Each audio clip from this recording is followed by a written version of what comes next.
Доброе утро, добрый день, уважаемый Радик Фаридович, уважаемые коллеги. Я с удовольствием приветствую сегодня руководство республики, коллег из «Газпрома», наших партнеров на межведомственной комиссии. Долго мы готовили это совещание, вопросов очень много. Год 21 прожитый был рекордный, поэтому будет о чем поговорить. Радик Фаридович, начнем. Спасибо большое. Добрый день, уважаемые коллеги. Я очень рад всех приветствовать на первом в этом году заседании нашей межведомственной комиссии СПАО «Газпром». Вы знаете, где-то 1,5 года назад мы приняли решение, создали эту комиссию для того, чтобы наше взаимодействие было постоянным, системным, чтобы мы друг другу во всех наших добрых делах помогали.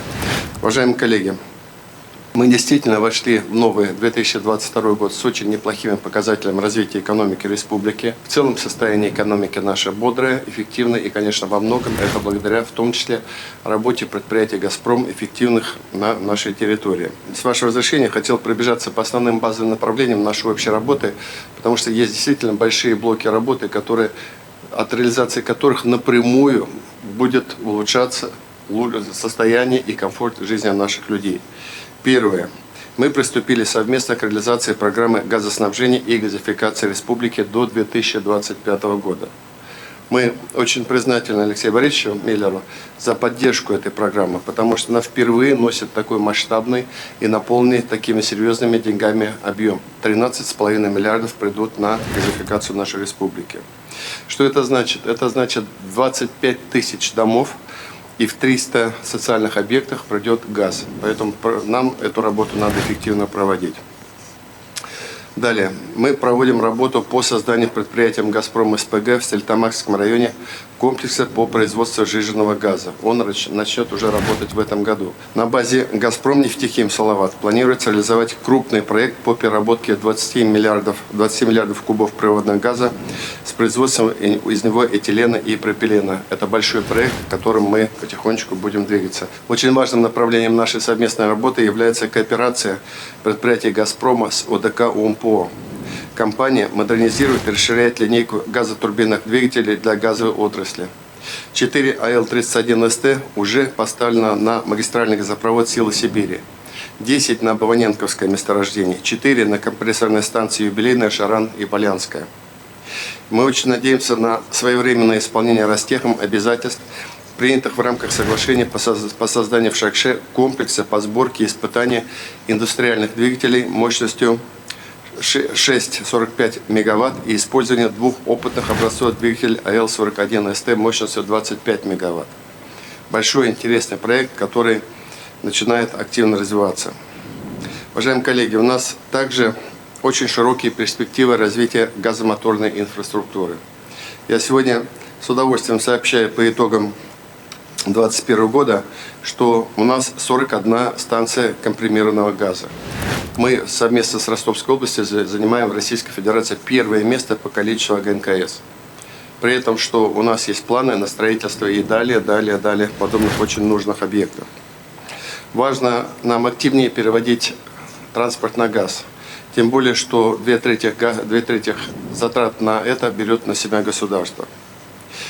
Коллеги, очень важным социальным значимым направлением нашей работы по поручению президента нашей страны выступает программа «Догазификация». Мы предполагаем охватить ее более 131 тысячи домовладелей. И республика уже получила первые для этого 1,2 миллиарда рублей. Обращаю внимание всех заинтересованных и участвующих в этом проекте сторон, что на 24 января заключено более 7 тысяч договоров. Выполнено свыше 2000 подключений. Но это всего лишь 5,5 и 1,5% от числа всех домов, которые мы предполагаем. То есть эту работу нам нужно активизировать. Уважаемые коллеги, завершая свое выступление, хотел сказать, что 2022 год в республике мы объявили годом модернизации профессионального образования, достойных условий труда и трудовых династий. Предприятия в сфере «Газпрома», в контуре «Газпрома» всегда отличались внимательным отношением к своим работникам и были примером для других предприятий. Предлагаю, чтобы предприятия «Газпрома» обратили внимание также на развитие колледжей, которые готовят для них специалистов. Может быть, в рамках каких-то шефских программ, которые они могли бы проработать. В целом, уважаемые коллеги, очень рад еще раз вас видеть. Я считаю, что работа нашей межведомственной комиссии исключительно полезна для всех нас. Предлагаю приступить к работе комиссии. Спасибо. Александр Николаевич, пожалуйста. Уважаемый Раид Фаридович, уважаемый Шамиль Гусманович, уважаемые участники совещания. Сегодня мы проводим очередное заседание МВК между Республикой Башкортостан с организацией ПАО «Газпром», находясь на территории республики. И тезисно доложу как раз об исполнении тех поручений, которые были даны на предыдущих МВК. По итогам предшествующего заседания межведомственной комиссии у нас было сформировано 15 поручений, из них выполнено 6. Информация о реализации мероприятий, направленных на популяризацию переобороны транспорта на компримированный природный газ, она была размещена в средствах массовой информации, на сайте Минтранса у нас, и сегодня Александр Владимирович как раз подробно доложит о той работе, которая проводится. В рамках Петербургского международного газового форума между правительством. Я предлагаю, это же первое, да, поручение. Это поручение, вот срок 30.11.21, я вижу, реализация на популяризацию. Продлить это поручение, потому что работа по популяризации, то есть это пропаганда, в общем-то, это наша часть работы, также поручение Ягафарова Фануру Мухарямовичу и, соответственно, Минтрансу. Все принято, все сделано. В рамках Петербургского газового форума у нас подписано было соглашение между правительством республики и компанией «Раритек» по созданию специализированной организации Центра сервисного обслуживания газомоторной техники. То есть мы площадку подобрали, здесь работа идет. Мы с контроля его не снимаем, как будет открытие, тогда мы его и снимем. От «Газпром» СПГ технологий поступило экономическое обоснование целесообразности реализации проекта по переводу железнодорожного транспорта на газомоторное топливо с учетом результатов его технической эксплуатации. При стандартном режиме загрузки маневровых локомотивов использование газа позволяет снизить эксплуатационные затраты на 21%. В то же время перевод на газомоторное топливо судов речного пароходства признан нецелесообразным и экономически невыгодным в связи с высоким возрастом эксплуатируемого флота и отсутствием технической возможности работы. По следующему поручению, вот это поручение мы предлагаем, Раид Фаридович, снять как раз по СПГ технологии, то есть все расчеты есть, дальше мы будем работать именно в рамках проекта и в рамках строительства станции СПГ. По следующему поручению по информации МЖКХ в декабре 2021 года теплоснабжающим организациям оказана дополнительная финансовая помощь в размере 377 миллионов рублей для расчетов за газ. То есть поручение было дополнительные средства найти, они найдены, поэтому здесь тоже предлагаем снять. Следующее поручение. Нефтяной университет и Министерством образования и науки Республики проведена экспертная оценка состояния и перспектив кадрового обеспечения предприятий нефтегазовой отрасли. Одной из главных задач образовательной системы является синхронизация систем подготовки кадров и кадровых потребностей экономики Республики Башкортостан. Министерство образования и науки здесь сообщает о готовности заключить соглашение с ПАО «Газпром» и дальше двигаться в рамках этого соглашения. Среди поручений, находящихся в работе, здесь у нас на постоянном контроле работы рабочей группе по обеспечению эффективного взаимодействия по вопросам устранения существующих, а также недопущения новых нарушений охранных зон и минимальных расстояний до объектов магистральных газопроводов. Рабочая группа ежеквартально у нас заседает, то есть по всем муниципальным образованиям отрабатываем, мы справку вам отправляем. То есть здесь эта работа, да. У нас была задача, мы совместно с Шамилем Гусмановичем тревогу выбили. Первое, мы решали две задачи. Главное, чтобы больше не появлялись нарушения. Вот эту задачу мы выполняем, да. И, соответственно, контролируем и сходим и находим варианты решения по текущему состоянию дел. Так? Да. Вот самое главное нам, конечно, первое решить, чтобы не было больше нарушений и постепенно работать над тем, что уже есть. Ну, те решения, Раид Фаридович, которые принимаются рабочей группой, они вносятся в генеральный план как раз муниципальных образований, и там мы отрабатываем. Следующее поручение у нас было по заводу СПГ технологий. Здесь как раз Алексей Константинович доложит, поэтому там примем решение, как дальше двигаться. Сроки у нас в феврале, поэтому здесь мы в графике. В работе у нас также находится поручение, связанное с освоением предприятий республики наиболее важных видов продукции для импортозамещения.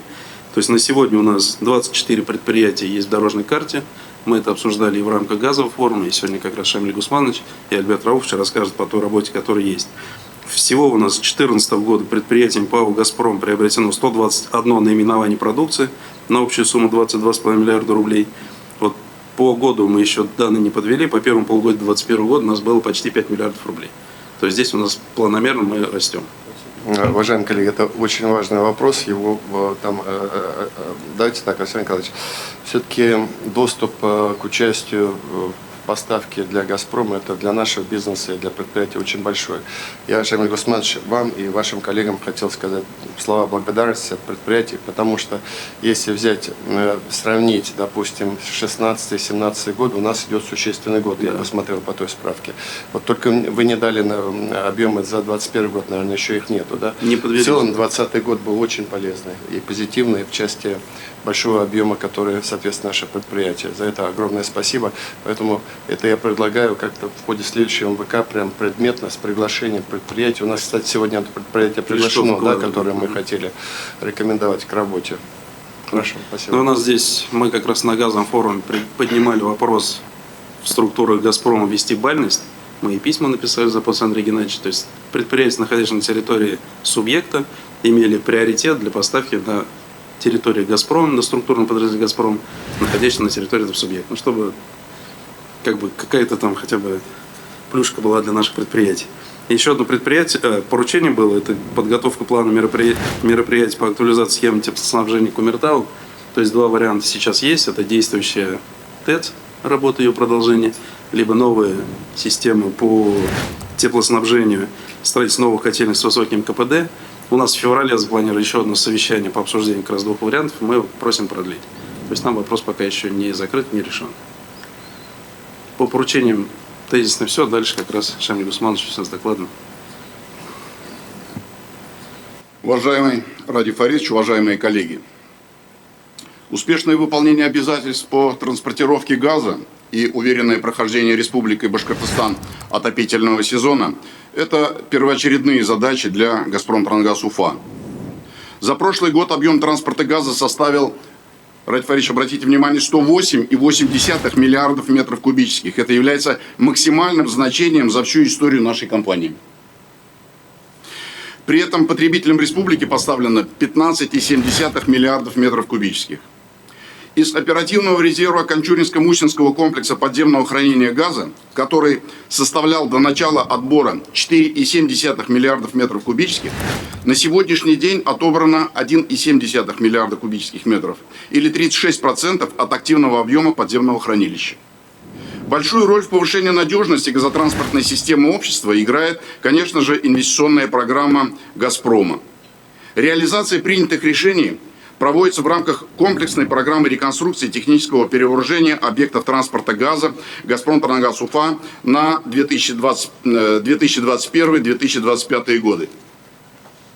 Объем только введенных фондов в прошедшем году составил более 6,5 миллиардов рублей. В 2021 году завершена реконструкция очень важных для общества объектов, в том числе в полном объеме завершены работы третьего этапа реконструкции компрессорных цехов КС «Шаран», КС «Поляна» с вводом мощностей двух газоперекачивающих агрегатов ГПА-16Р Уфа, двигатель АЛ-31СТ. По проекту реконструкции газопровода перемычки между магистральным газопроводом Челябинск-Петровск и сетью региональных газопроводов общества запущен в работу реверсивный узел подключения КС «Кармаскалы», очень необходимый для реализации отбора газа из подземного хранилища в условиях пиковых нагрузок. Завершена реконструкция самой крупной газораспределительной станции в регионе, в Республике Башкортостан, это ГРС-3 Новоалександровка. Реализация данного проекта – значительный вклад в обеспечение бесперебойного газоснабжения коммунально-бытовых потребителей города Уфы, а также промышленных предприятий. К этой ГРЭС подключены ТЭЦ-1, ТЭЦ-2, ТЭЦ-3, ТЭЦ-4 города Уфы. В Шаранском линейно-производственном управлении завершена реконструкция второй очереди газоизмерительной станции ГИС-2 «Шаран» Новопсковского коридора. Реализация проекта позволила повысить точность и достоверность измерений количества и качества газа, транспортируемого по экспортному коридору магистральных газопроводов. В текущем году мы продолжаем реализацию комплексной программы реконструкции и технического перевооружения. В наших планах обеспечить ввод в эксплуатацию двух по одному газоперекачивающему агрегату на КС «Поляна» и КС «Шаран». Завершить планируем реконструкцию ГИС «Шаран», газоизмерительную станцию. Выполнить техническое перевооружение ГРС «Суханкулова». В В плане проектных работ в текущем году мы планируем лупинг газопровода перемычки Поляна КСПХГ на участке от 0 до 50 километра. Мы планируем техническое перевооружение 5 газораспределительных станций – Кушнаренкова, ТКН, Тюменяк, Чешмы, Языково. Газопровод «Отвод» и ГРС «Русский Юрмаш» по программе газификации. Мы завершили строительство производственной базы управления аварийно-восстановительных работ. В настоящее время продолжаем строительство новой базы управления технологического транспорта и специальной техники в селе Миловка, а также сервисного центра для обслуживания и ремонта линейной части газопроводов Сибайского линейно-производственного управления в городе Белорецк. Уважаемый Ради Фаридович, хочется отдельно отметить, что созданная в соответствии с вашим решением рабочая группа с представителями министерств и ведомств стала площадкой для взаимодействия по вопросам устранения существующих, а также недопущения новых нарушений охранных зон и зон минимальных расстояний. В 2021 году совместно с Министерством промышленности, энергетики и инноваций проведены рабочие заседания рабочей группы с участием администрации муниципальных районов. Устранено и снято, с контроля 16 нарушений минимальных расстояний от газопроводов. Предотвращено возникновение одного нарушения. Намечено мероприятие на 2022 год, работа будет продолжена. Еще одним из важных направлений нашей работы является взаимодействие с заказчиками строительства и реконструкции автомобильных дорог на участках пересечения и параллельного следования с действующими магистральными газопроводами, где требуется переустройство с изменением технических характеристик. Переустройство газопроводов осуществляется на основании выдаваемых «Газпром» технических условий. По состоянию на начало текущего года выдано 34 таких условия. Основные объемы работ по переустройству газопроводов связаны со строительством и реконструкцией автомобильных дорог федерального значения М5 «Урал», М7 «Волга» и Уфа-Оренбург. В настоящее время по выданным техническим условиям Федеральным управлением автомобильных дорог при Урале ведутся работы по переустройству в районе транспортной развязки к селу Буздяк. Еще по 5 пересечениям ведется проектирование со сроком реализации в 2023-2025 годах. Отдельно необходимо сказать про строительство скоростной автомобильной дороги М12 Казань-Екатеринбург. Проектируемая трасса в 6 местах пересекает действующие газопроводы «Газпром-Трангаз-Уфа», для переустройства которых «Газпром» выданы технические условия. На сегодняшний день обществом совместно с заказчиком и проектными организациями ведется работа по сбору исходных данных для разработки проектной документации с планируемым сроком завершения проектирования до конца текущего года. Необходимость переустройства газопроводов также возникает при строительстве автомобильных дорог регионального значения. Одним из вопросов для таких проектов является отсутствие у заказчиков пока точной информации о сроках реализации, что не позволяет нам, «Газпром-Трангаз-Уфа», своевременно планировать остановки газопроводов.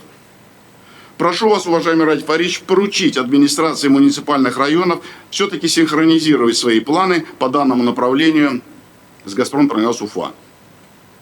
Продолжается тесное взаимодействие правительства республики, региональных газоснабжающих организаций и «Газпром» в сфере развития газификации Республики Башкортостан. В соответствии с данной программой в 2021 году нами завершены работы по техническому перевооружению 3 газораспределительных станций – Новонагаева, Кармаскалы, Бузавьязы – с увеличением производительности. На сегодняшний день работа по техническому перевооружению газораспределительных станций продолжается, и еще 6 ГРС будут увеличены пропускная способность, пропускная мощность, что позволит расширить количество подключений перспективных потребителей республики. В составе программы газификации Башкортостана крупнейшим объектом является строительство новой газораспределительной станции «Русский Юрмаш» для газоснабжения потребителей города Уфы, Уфимского и Иглинского районов. Необходимость ввода нового источника газоснабжения обозначена в генеральной схеме и синхронизирована с планами комплексного развития территории Зауфимья. Еще одним вопросом, который требует внимания, является, Ради Фаридович, отсутствие резервов, к сожалению, по газу для подключения новых потребителей в Дертюлях. а также Дюртюлинском, Илишевском и Чекмагушевском районов республики. На сегодняшний день полностью выбраны лимиты 4 ГРС. Дюртюли, Манчарова, Телепанова, Верхнеиркеева, расположенных на обозначенных территориях. Поэтому в сложившейся ситуации считаем необходимым включить в программу развития газификации Республики Башкортостан строительство нового источника газоснабжения ГРС в районе города Дюртюли за границами населенного пункта. Реализация проекта позволит выполнить догазификацию жилых домов, объектов социального и промышленного назначения, а также обеспечить перспективных потребителей дополнительными объемами газа. В республике активно продолжается работа по развитию использования природного газа в качестве моторного топлива. С учетом значительного объема работ, проделанных за последние 2 года, сегодня на территории Республики Башкортостан функционирует уже 41 автомобильная газонаполнительная компрессорная станция. 25 – это группы «Газпром», и 16 частных инвесторов. На 33 автомобильных газонаполнительных компрессорных станциях осуществляется коммерческая реализация газа. В 2021 году в Республике Башкортостан группой «Газпром» введены в эксплуатацию 2 коммерческие АГНКС в Кармаскалинском районе республики на автодороге Уфа-Инзер-Белорецк и в Дюртюлях на автодороге Уфа-Дюртюли-Нефтекамск, а также 3 АГНКС для заправки собственного транспорта «Газпром Трансгаз Уфа». Кстати говоря, могу доложить, что весь транспорт «Газпром Трансгаз Уфа», подлежащий переводу на компримированный газ, переведен на компримированный газ, и мы потребили 41 миллион в качестве моторного топлива. По итогам 2021 года совокупный объем реализованного компримированного природного газа региональной газозаправочной сетью составил 43,3 миллиона, что на 6,6% или на 2,7 миллиона кубов выше максимального показателя, который был достигнут в 2019 году. При этом основной объем компримированного природного газа реализован через АГНКС группы «Газпром». Это 41 миллион. В текущем году обществу «Газпром» газомоторное топливо на территории республики предусмотрено строительство пока только одной АГНКС в Уфимском районе на участке федеральной автодороги М5 «Урал». Убежден, что строительство одной станции с учетом текущих темпов развития рынка газомоторного топлива для республики крайне недостаточно. Считаю целесообразным включить в инвестиционную программу «Газпром» газомоторное топливо на 2022 год строительство как минимум еще одной АГНКС на восточном выезде из города Уфа. Возможность размещения АГНКС в данной локации в настоящее время прорабатывается. На наш взгляд, текущая ситуация свидетельствует, Ради Фаридович, о необходимости увеличения масштабов присутствия компании «Газпром» газомоторное топливо в Республике Башкортостан. Например, создание обособленного подразделения или филиала компании в городе Уфа. Александр Александрович, тогда, может, вот этот вопрос тоже, Алексей Константинович, когда будем обсуждать, наверное, надо вот предложение разумное, давайте вместе подумаем, что для этого нужно. Можно продолжить, да? В октябре прошлого года на Петербургском международном газовом форуме между республикой и компанией «Раритек» подписано соглашение о сотрудничестве, предусматривающее создание в городе Уфа специализированного сервисного центра по обслуживанию газобаллонного автотранспорта, а также строительству сети АГНКС. Хотелось бы, чтобы компания «Раритек» активизировала работу по выполнению достигнутых договоренностей, учитывая проделанную ранее подготовительную работу. Несмотря на общий рост реализации компримированного природного газа по республике, на сегодняшний день мы наблюдаем существенную недозагруженность автомобильных газонаполнительных компрессорных станций в таких городах, как Сибай, Нефтекамск, Салават, Кумертау. От 6 до 16% от проектной мощности загрузка. Предлагаю рассмотреть все-таки вопрос об оснащении пассажирской и коммунальной газобаллонной техникой муниципальных автопарков в указанных городах.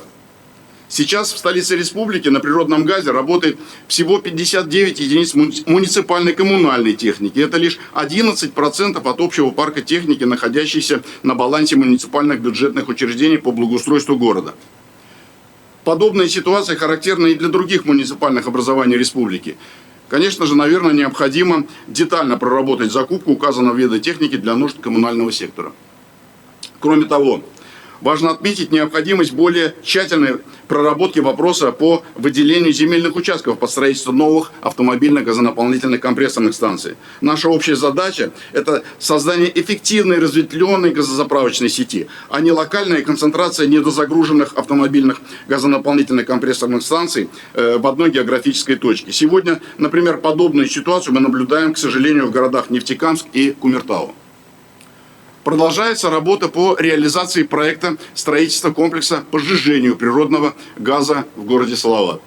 Данный совместный проект между обществом «Газпром СПГ Технологии» и «Газпром Трангаз Уфа» предусматривает создание комплекса производительностью до 7 тонн СПГ в час, а также реконструкцию газораспределительной станции ГРС-4 «Салават». Для начала строительства данного объекта «Газпром СПГ Технологии» необходимо в кратчайшие сроки завершить оформление правоустанавливающих документов на земельный участок, завершить разработку и прохождение государственной экспертизы проектной документации. В республике основным потенциальным якорным потребителем СПГ, на наш взгляд, является железнодорожный транспорт. Готов доложить, что в декабре 2021 года успешно прошел сертификацию первый в России маневровый локомотив, работающий на сжиженном природном газе. С 2022 года планируется серийное производство, Ради Фаридович, данных тепловозов на базе Людиновского тепловозостроительного завода группы «Синара» в Екатеринбурге. С учетом развитой железнодорожного сообщения, а также принимая во внимание отсутствие электрифицированной линии на участке Уфа-Оренбург, целесообразно, может быть, начать работу по приобретению маневровых локомотивов в газовом исполнении предприятиями республики, эксплуатирующими железнодорожный транспорт. Потому что заказов быстрее всего будет много, чтобы нам не отстать.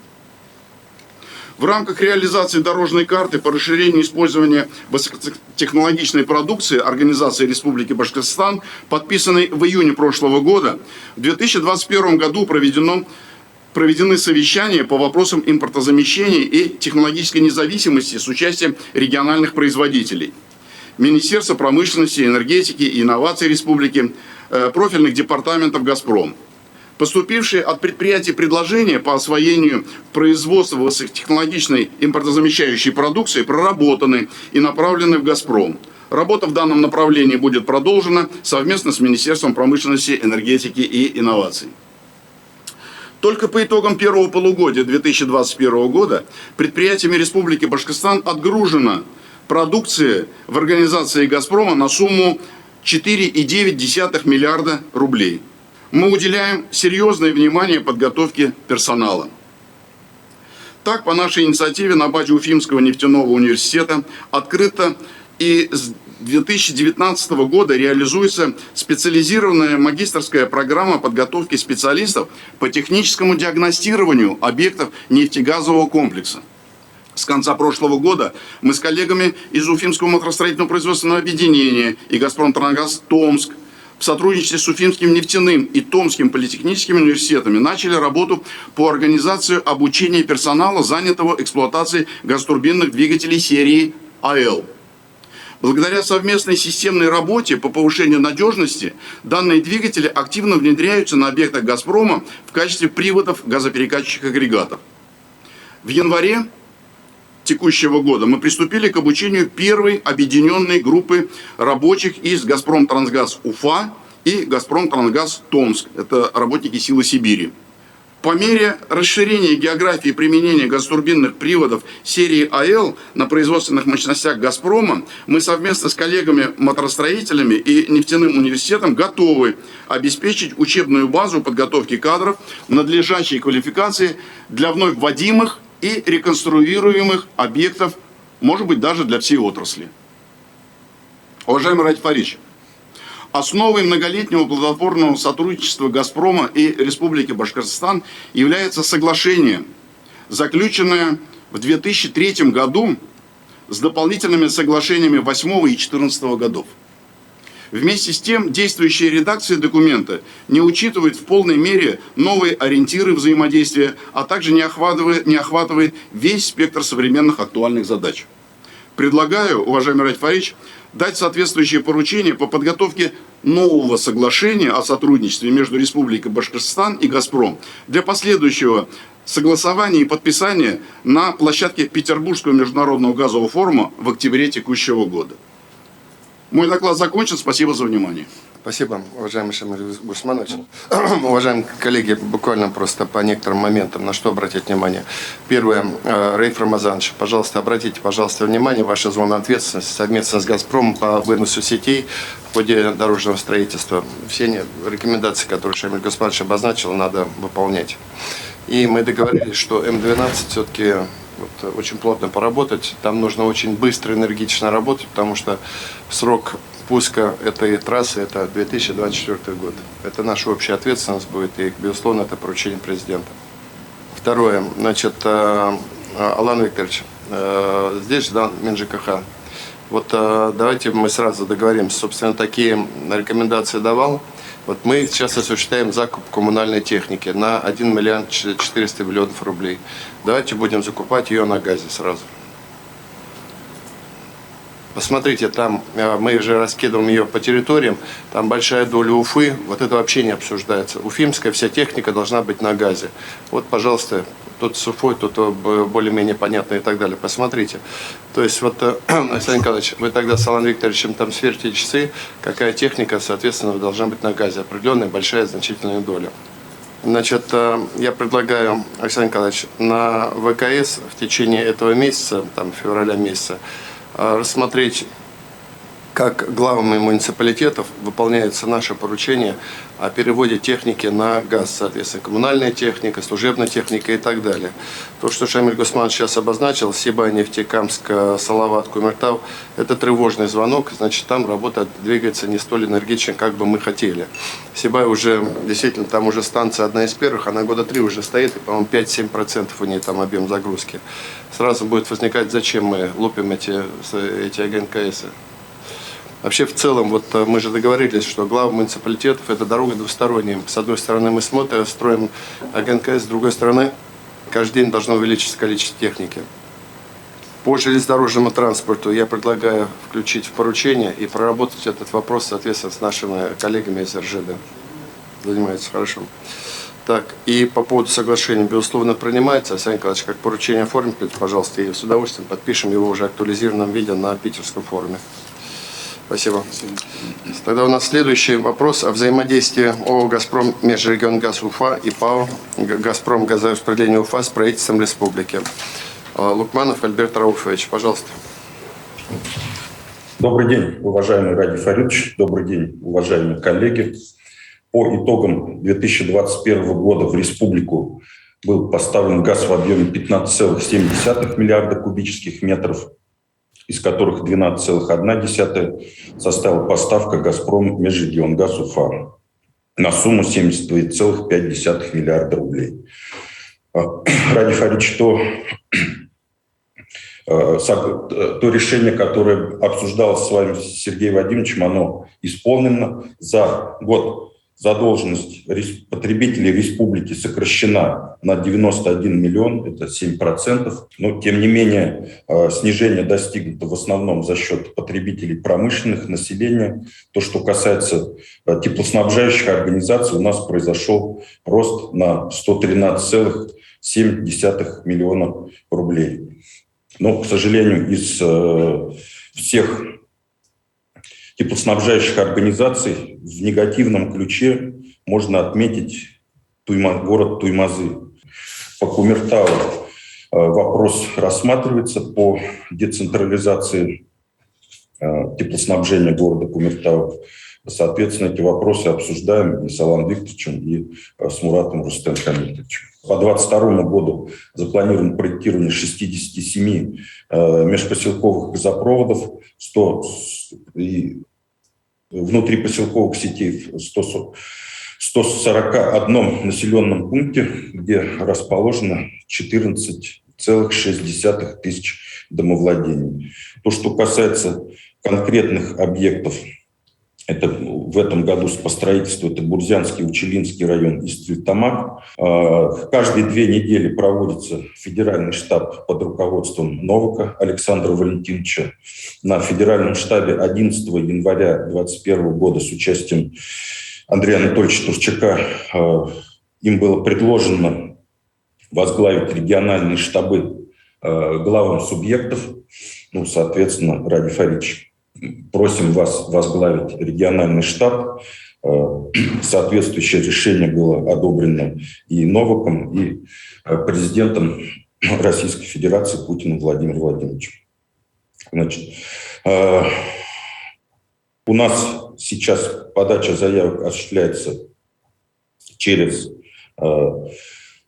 «Газпром» газораспределение УФА. Наши центры обслуживания – это 75% заявок, 20% заявок через сайт госуслуг. Также остальное идет через МФЦ, сайт единого оператора. Особое внимание, конечно, правительство уделяет проведению этих работ. То есть организован федеральный дашборд, где отслеживается каждый адрес, по которому была подана заявка. Ради Фаридович, хотел бы вас попросить возглавить региональный штаб и провести заседание под вашим участием, поскольку на уровне с участием муниципалитетов, на уровне муниципалитетов достаточно много вопросов. В первую очередь, конечно, с учетом того, что это поручение президента все-таки усилить информационно-разъяснительную и агитационную работу как на республиканском уровне, так и на уровне местных органов власти. У нас с учетом масштабов возникают значительные вопросы, связанные с земельными отношениями. Это именно на местном уровне отсутствует описание границ населенных пунктов, границ СНТ. По Бурзянскому газопроводу у нас, значит, также есть вопросы с правообладателем земельных участков по национальному парку Башкирия. Сейчас эти вопросы пытаемся также уточнить, отрегулировать. Ну и, конечно, вопрос, то, что я сказал, по подключаемости потребителей, то есть это в первую очередь информационно-разъяснительная работа. Региональный штаб работает у нас под руководством Раифа Рамазановича сейчас в оперативном режиме. Соответственно, и Минстрой у нас регулярно проводят совещания, в том числе с муниципалитетами. Утверждены сводный и пообъектный план графики до газификации. Соответственно, выделены средства авансирования на декабрь и на первый квартал, как вы отметили, в размере 1,2 миллиарда рублей. В сводный график по заявкам у нас попало 1824 населенных пункта, которые включает в себя 131 тысячу домовладений. Нам предстоит построить 6168 километров сетей за год. Ну, для понимания, сейчас мы эксплуатируем то, что было построено за предыдущие 70 лет, 50,5 тысяч километров. То есть фактически это 12%. Мы должны построить 12% от того, что было построено за предыдущие десятилетия. За истекший период было направлено нам заявителями 19 тысяч заявок, 25% из них отклонено. Но причина отклонения в основном это несоответствие критериям дегазификации, либо зачастую заявители подают повторно заявки через портал госуслуг или через портал единого оператора. В работе у нас находится 11 тысяч договоров, это 75% от принятых заявок. 2500 мы уже довели до границ земельных участков, из них почти 2000 подключились. Сейчас у нас строится 65 объектов и 177 объектов проектируется. Объем, конечно, очень большой. То, что касается взаимодействия с предприятиями республики, хочется отметить использование промышленной продукции. Хочется отметить, что у нас есть собственное производство пунктов редуцирования газа, сборка и станции катодной защиты. Мы ежегодно меняем порядка 500 пунктов редуцирования газа. Это, могу сказать, около 20% от всего объема по Российской Федерации. То есть здесь у нас работа поставлена гораздо лучше, чем в других регионах. То, что касается продукции, значит, трубной продукции, в основном полиэтиленовая, мы на газовом форуме обсуждали вопрос, в том числе с Сергеем Вадимовичем, по возможности запуска производства трубной продукции здесь, но, к сожалению, экономическая эффективность данного проекта, она вряд ли позволит его реализовать. Мы его отрабатывали с Рустамом Хамитовичем и посещали завод по производству полиэтиленовых труб в Санкт-Петербурге, Нордпайп. Ну, в итоге пришли к такому выводу. Хотелось бы в заключение вопросы, которые просил бы я включить в протокол. Ну, стандартный вопрос, и всегда вопрос номер один – это задолженность республики и погашение задолженности, в первую очередь, теплоснабжающих организаций. Повторюсь, прошу вас возглавить региональный штаб по газификации.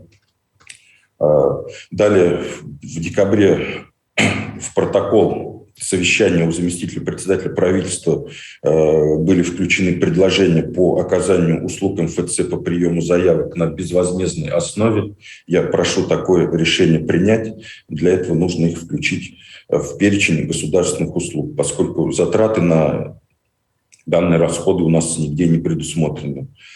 И четвертый вопрос, хотел бы обратить особое внимание, мы его длительное время не поднимали, хотя работа проводилась.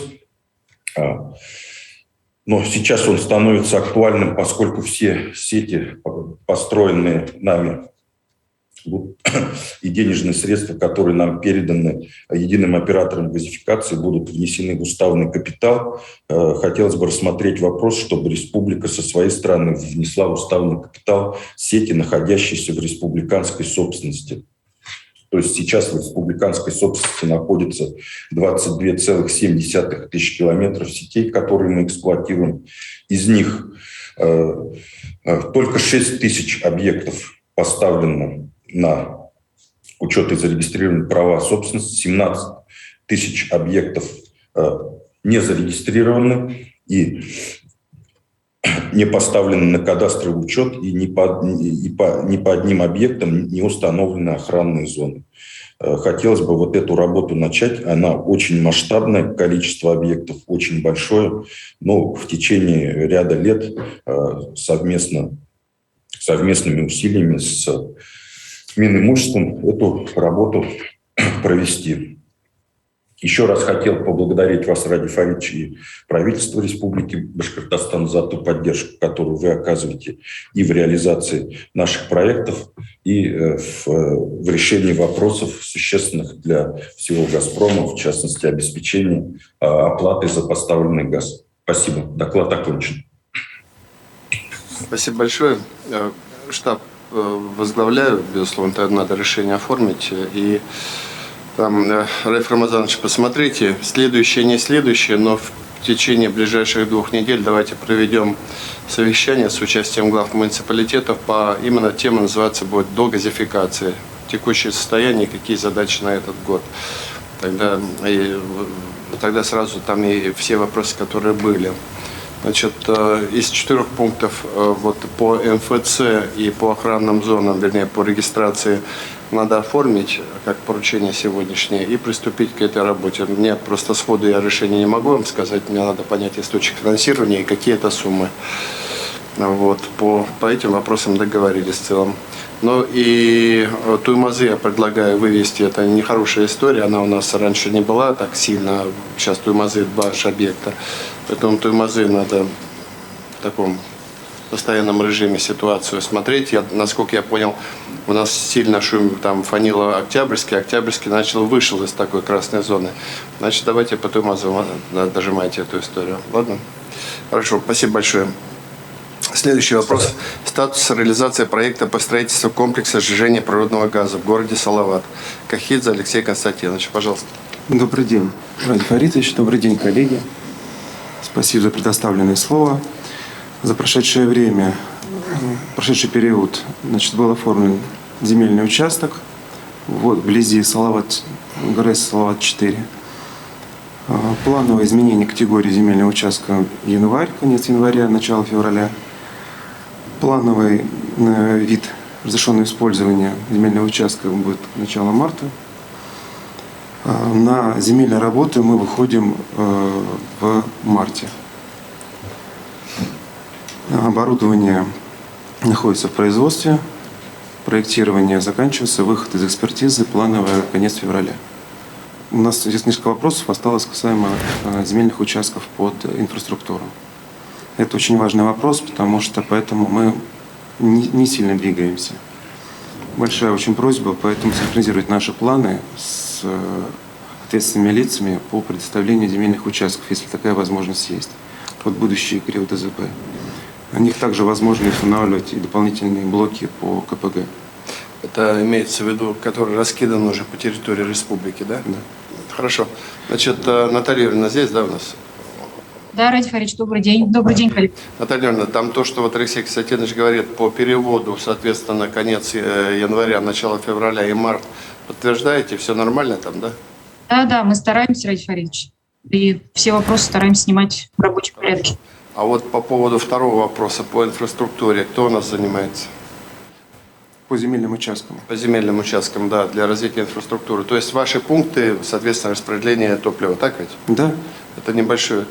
Вот просто, может быть, нам поясните, это же, наверное, как раз вот где-то к нашим каким-то сервисным станциям. Нет, это тоже трасса, это тоже участки на трассе. Это тоже участки Да. на трассе. Но я и понимаю, вам нужен отдельный или чтобы к какому-то придорожному сервису это примыкало, или вы сами будете? Можно и так, и так. И Это так, не и говорит, так. то есть мы подстроимся, просто чтобы был выбор.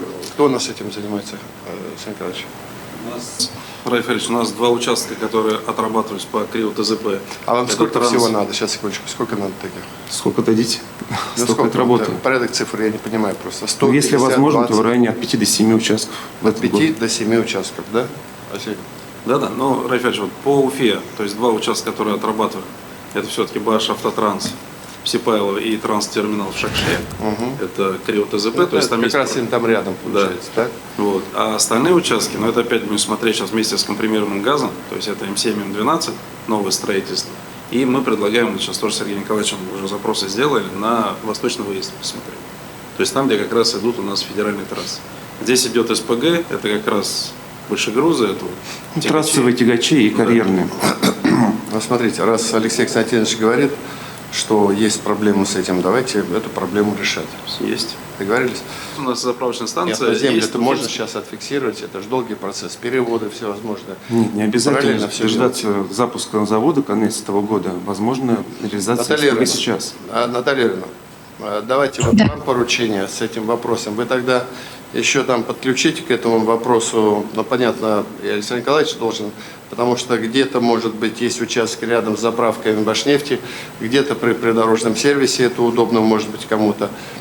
Гусева сюда подключайте, отрабатывайте этот вопрос, договорились? Хорошо, принято. То есть мы делаем поручение Наталье Юрьевне вот, по развитию инфраструктуры. 5-7, вот было сказано, значит, это надо отработать. Есть нас? Да, слышала. Так же. Принято. У меня просьба, там определите разумный срок, когда поручение будете делать, чтобы уже на следующем МВК этот вопрос больше не стоял. Принято. Хорошо. Все, спасибо большое. Уважаемые коллеги, следующий вопрос об исполнении поручений нашего совещания «Газпрома» и госкорпорации «Ростех» от 16 апреля 2021 года в части реализации наших агрегатов. Пожалуйста, у нас сперва, наверное, Михайлов Сергей Алексеевич. Пожалуйста, Сергей Алексеевич, что можете сказать?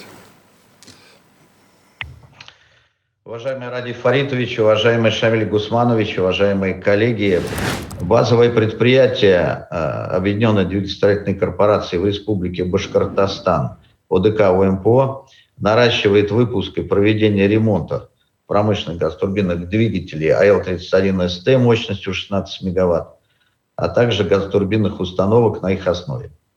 На долгосрочную перспективу загрузка предприятия составит не менее 20 единиц новых газотурбинных двигателей АЛ-31СТ и не менее 30 ремонтов двигателей в год.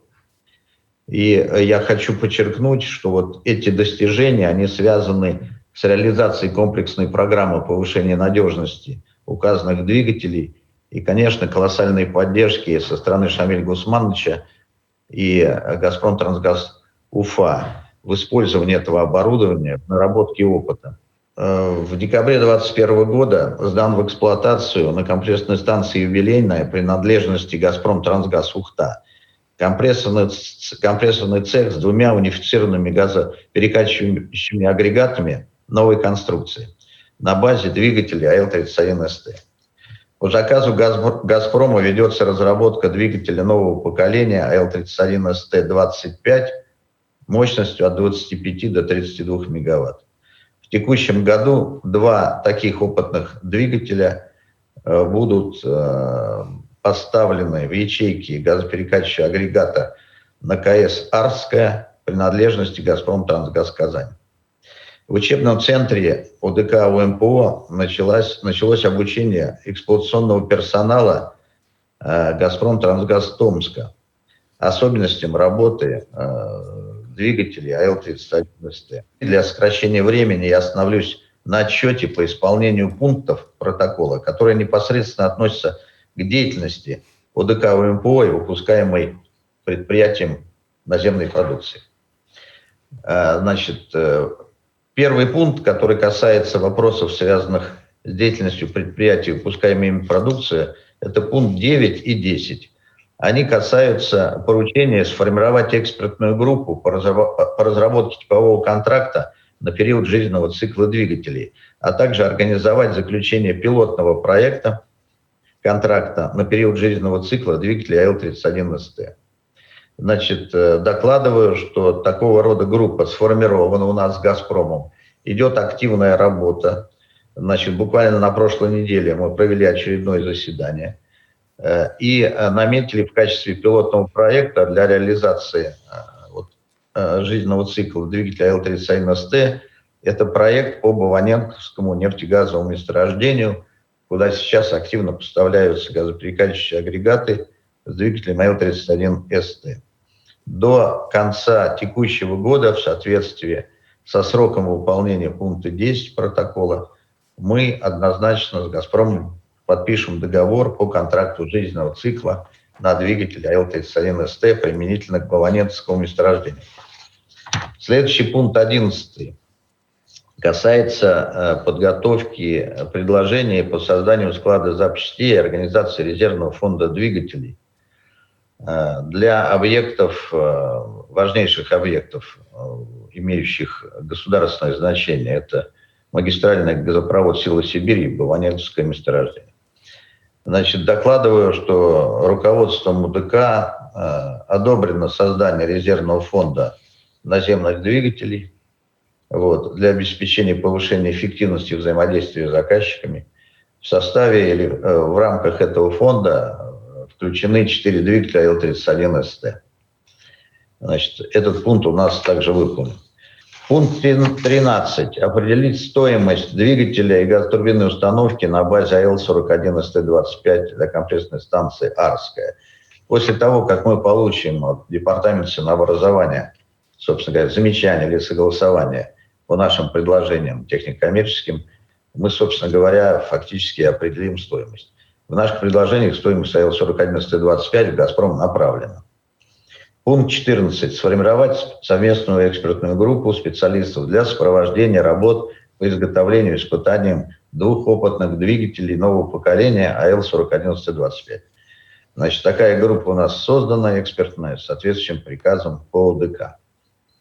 Пункт 15. Согласовать этапность создания производственно-технологического комплекса в микрорайоне Шакша. Значит, данный пункт у нас также выполнен. Этапность создания данного комплекса определена. Заключен договор на разработку эскизного проекта производственно-технологического комплекса в Шакше. Создание данного комплекса осуществляется в рамках реализации проекта «Разработка промышленного двигателя АЛ-41СТ-25». Дополнительно по этому пункту могу сказать, что руководством ОДК принято решение об ускорении выполнения первого этапа реализации проекта по созданию производственно-технологического комплекса в микрорайоне Шакша. В настоящее время проводятся корпоративные мероприятия по получению прав собственности на требуемые производственные помещения и переуступки прав аренды, прилегающей к ним территории. Пункт 16. Согласовать с «Газпромом», Олег Евгеньевич Аксютин, департаментом «Газпрома», Вячеслав Александрович Михаленко основные технические решения по применению метановодородной смеси в качестве топлива для двигателя АЛ-31СТ. Значит, то, что касается метановодородной смеси, это перспективное топливо, экологически чистое. Работы по созданию реактора и использованию этого топлива для АЛ-31СТ у нас ведутся уже 3-й год совместно с «Газпромом». В прошлом году был подписан очередной договор на выполнение очередного этапа работы. К настоящему времени технические требования разработаны УДК МПО и направлены в департаменты, соответствующие «Газпрома», на рассмотрение. Обратную связь ждем до середины февраля по информации, полученной от «Газпрома». Пункт 17. Продолжить совместную работу по созданию энергонезависимого газоперекачивающего агрегата и применению метановодородной смеси в качестве топлива для двигателя Л-31СТ. Значит, в настоящий момент ведутся монтажные и пусконаладочные работы для проведения испытаний установки генерации синтез газа. Проведение испытаний запланировано на февраль текущего года.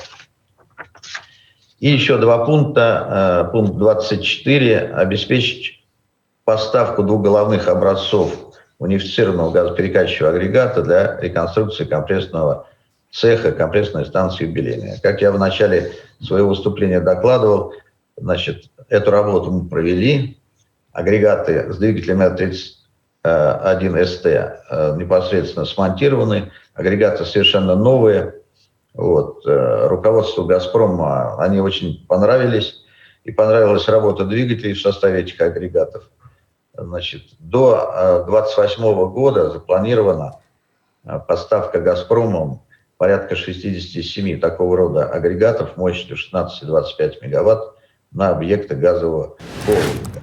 Пункт 25. Разработать и подготовить для подписания в Петербургском газовом форуме соглашение о намерениях. Соглашение подписано 7.10. И, в общем, как я и говорил, способствует или является катализатором для активизации работ по наземному направлению. Таким образом, из 11 пунктов поручений протокола в настоящее время выполнено 8. Работа по оставшимся 3 пунктам находится в активной фазе реализации. Спасибо за внимание. Сергей Алексеевич, спасибо большое. Спасибо большое. Мне кажется, полезная и такая хорошая сверка часов. Евгений Александрович, добавите что-нибудь? Я буквально коротко. У нас еще есть протокол совместной работы между «Газпромом» и Республикой Башкортостан. И там тоже есть 3 пункта, связанные с «Газпромом». Ну, во-первых, поручение было организовать работу по приоритетному строительству как раз испытательной базе в Шакше. Я вот просто чуть шире информацию предоставлю. Только благодаря соглашению, которое было подписано в Питере между «Газпромом», Ростехом и Республикой, в ноябре прошлого года было принято решение о финансировании проекта по созданию АЛ-41СТ. Соответственно, с этого момента у нас начали формироваться производственные графики. Так вот, чтобы вписаться в 2022 год и все-таки выдать хотя бы один агрегат 41СТ, сейчас ведется работа по увеличению материальной части, которую мы произвели ранее. Шамиль Гусманович в курсе, то есть если у нас это получится, тогда у нас есть шансы в соответствии с графиком в этом году 1 машину сдать. Если же этого не получится, то у нас вся подготовка производства, мы переходим на 2023 год. Поэтому сейчас вот работаем в этом направлении. Следующее. В прошлый понедельник, неделю назад, генеральный директор УДК проводил совещание по данному проекту, где еще раз дал все задания финансовым службам корпорации выделить, рассмотреть выделение денежных средств именно на строительство уже в Шакше. Но у нас есть задания, которые мы отрабатываем. Это отработать с Минпромторгом России по получению финансирования из Фонда развития производства как приоритетные проекты. На 2 миллиарда рублей предварительная заявка была согласована, и мы вот до конца этого месяца должны загрузить уже там на сайт Минпромторга весь пакет документов. Поэтому здесь вот сразу, может быть, Александру Николаевичу там, да, помочь нам продвинуть эту заявку, если есть такие возможности с точки зрения административного ресурса. Вот. Ну и, конечно, мы ждем этих денег, Шамиль Гусманович, мы ждем этих денег. Деньги выделены на проектирование, о чем Сергей Алексеевич уже сказал, то есть на эскизный проект. То есть здесь мы движемся. Но для того, чтобы весь проект весит 3,6 миллиардов рублей, у меня есть задание отработать с Минпромторгом. и мы эту работу ведем. Значит, дальше. Мы не стоим с точки зрения создания испытательной базы. Сегодня выделены средства, и мы начали работу по модернизации существующего стенда на нашей основной площадке под АЛ-41СТ. Поэтому к моменту создания в 2022 году, либо в 2023 у нас этот стенд уже будет готов. Его будет достаточно для того, чтобы провести все необходимые испытания при сборке и уже отгрузить непосредственно объект для дальнейшей эксплуатации. То есть эта работа, это финансирование также проведена и финансирование выделено. Ну, было поручение по поводу учебного центра, да, мы эту работу ведем, группа уже отучилась. Ну и третье задание у нас было в рамках данной работы, это проработать вопрос размещения на следующем Петербургском форуме АЛ-41СТ макета. Мы все предложения сформируем и к марту месяцу, к началу, их, соответственно, выдадим и отработаем с Минпромом нашим. Спасибо большое. Шамиль Гусманович, комментарий дайте как-то, пожалуйста. Сергей Алексеевич, я хотел бы обратиться к вам с просьбой. Вот из опыта работы «Газпром-Трансгаз Уфа», вот, конечно, мы понимаем, да, при сегодняшних объемах расширения географии применения АЛ-31СТ, мы за имидж этой машины теперь переживаем все, поэтому очень важно, конечно, да, держать на контроле проекты, значит, ПТК «Шакша», сборка, особенно испытательный стенд. Вам не надо объяснять, да, вы лучше нас всех знаете, что такое испытательный стенд, чтобы не превращать компрессорные станции в испытательный стенд, действующие компрессорные станции. Вот. Иначе при таких объемах производства, нового производства, нас этой плитой просто придавят. Поэтому время терять, конечно, не хотелось бы, и по испытательному стенду надо обязательно продвинуться. Ну и второй вопрос, да, учитывая и памятуя опыт работы с Уфавиагазом, вопросы подготовки кадров. Потому что завтра 60 этих двигателей окажутся на силе Сибири Баваненкова, и пойдут задания: езжай сюда, езжай туда. И, собственно говоря, в центре России, значит, если не развивать сервисное ремонтное предприятие с точки зрения подготовки кадров, то мы столкнемся с этим вопросом однозначно. Потому что сегодня уже на разрыв эти люди. Их надо тоже готовить и вот отдельные группы комплектовать, наверное, и обучать. Спасибо большое, уважаемые коллеги. Тогда фиксируем, что у нас взаимодействие идет очень здорово. И спасибо нашим руководителям, вашим руководителям, что мы в свое время приняли вот такое решение, которое позволяет в рамках этого соглашения нам эффективно работать. У нас в марте предполагается обсуждение, в том числе этого вопроса с Анатолием Эдуардовичем, когда он к нам приедет. Поэтому будем двигаться еще активнее. Хорошо, уважаемые коллеги, следующий вопрос. Итоги реализации программы развития газоснабжения и газификации республики в 2021 году. Проектирование строительства газопровода отвода ИГРС «Русский Урмаш». Аздоев Тимур Беланович, пожалуйста. Уважаемый Ради Фаритович, уважаемые коллеги, добрый день. Подведем итоги 2021 года по реализации программы газификации. Хочу обратить внимание, уважаемый Ради Фаритович, что для того, чтобы обеспечить нормальную эксплуатацию и проведение пусконаладочных работ на объектах, нам необходимо обеспечить также и готовность потребителей и нормальную нормативную загрузку построенных систем. В этой связи прошу вас обратить внимание на следующее. У нас по построенным газопроводам, по котельным, выполнение наших планов с вами совместных составляет менее 50%. Из 111 котельных, которые были предусмотрены подписанными планами, графиками, синхронизациями, подготовлено меньше половины. Если обратить внимание на генеральную схему, то согласно генеральной схеме газоснабжения таких котельных вообще порядка 270. Поэтому те возможности, та инфраструктура, которую мы с вами совместно создаем, вот, есть еще довольно значительный объем работ, который нам надо совместно также довести. И учитывая в последнее время, что подготовка потребителей и подводящие сети к домовладениям перешли в зону ответственности единого оператора газификации, зачастую мы наблюдаем снижение внимания региональных властей к проблеме подготовки промышленных потребителей и, в частности, котельных. Поэтому прошу вас включить в протокол поручением и ответственным министерством, ведомством и муниципальным образованием продолжить работу по переводу котельных на природный газ и держать этот вопрос на контроле. Понятно, что большинство из этих котельных – это небольшие котельные там, социальных объектов, но тем не менее эту работу надо держать на контроле и ее проводить. По программе газификации на 2021-2025 годы вы совершенно верно отметили, это очень масштабная работа, предстоит нам совместно ее провести. Я вам скажу, что это одна из самых больших программ в Российской Федерации на территории Республики Башкортостан. 85 объектов общей протяженностью порядка 1000 километров.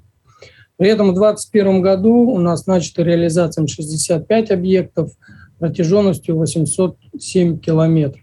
На этом и следующем слайде предоставлена информация по проектно-изыскательским работам, которые ведутся на территории республики.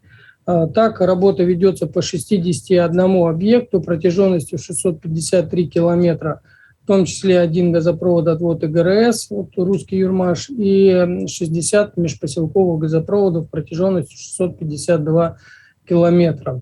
Завершение работ по всем указанным объектам – это на самом деле масштабная работа.